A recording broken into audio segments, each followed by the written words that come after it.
Today I'm making a video talking about which customers get the best service at the shop I work for. Um, we have a lot of customers that bring in their own parts, and that in itself is not really an issue.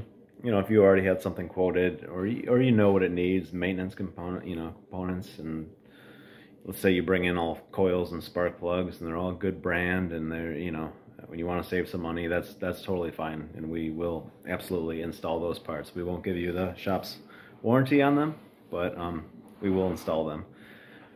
But what does usually ends up shooting the customer in the foot is when they diagnose the car themselves.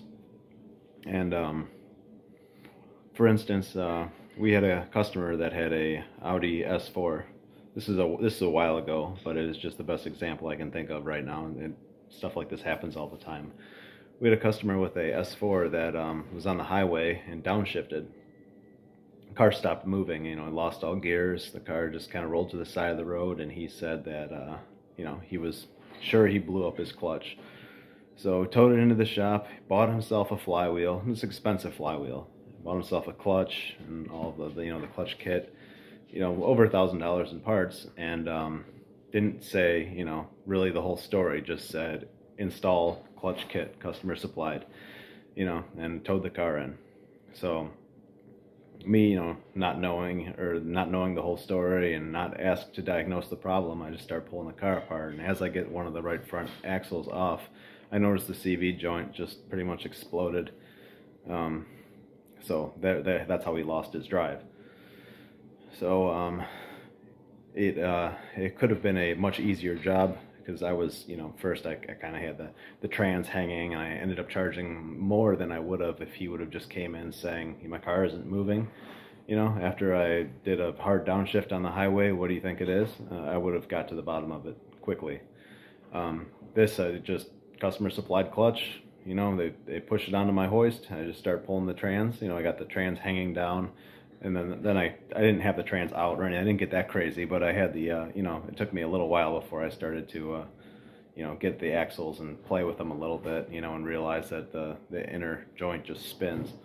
So, yeah, just this example of it. When you diagnose a car at a shop, usually the repair, at my shop anyways, usually the repair is, the diagnosis is rolled into the repair. So you're not really saving yourself any money by guessing what you think it is. You're better off having us diagnose the problem. We work on these cars all day, and then roll that into the repair, and it doesn't cost you anything. So it usually ends up being better for the customer, for them just to say what happened, or my car is leaking coolant, or my car is leaking something, or I hear a clunk, things like that, versus customer bringing in a control arm and saying that install this control arm. It usually ends up working out worse for the customer that way. So which is, from our standpoint, I'll install whatever the customer wants. But it's when a customer asks me to put some parts on a car, he tells me to replace the control arms, and then I take it for a spin afterwards, and it's making a horrible noise because a coil is broken, and then we call the customer and we quote coils. They usually think that the parts that they gave us were going to fix the problem, and it would have been money well spent just saying my car's making a clunk. So it's just something that happens all the time. I don't have a problem installing customer supplied parts, or especially if you had it quoted at another place. Let's say the dealer said you needed all this stuff, so you bought it yourself and brought it to us. That's totally fine. Usually ends up working out well. But as far as just kind of guessing at what it needs, it usually ends up shooting you in the foot. So yeah, that's all. I want to talk about that. Hope everybody's having a good long weekend, and yeah, I'll be making more repair videos starting tomorrow. So thanks for watching.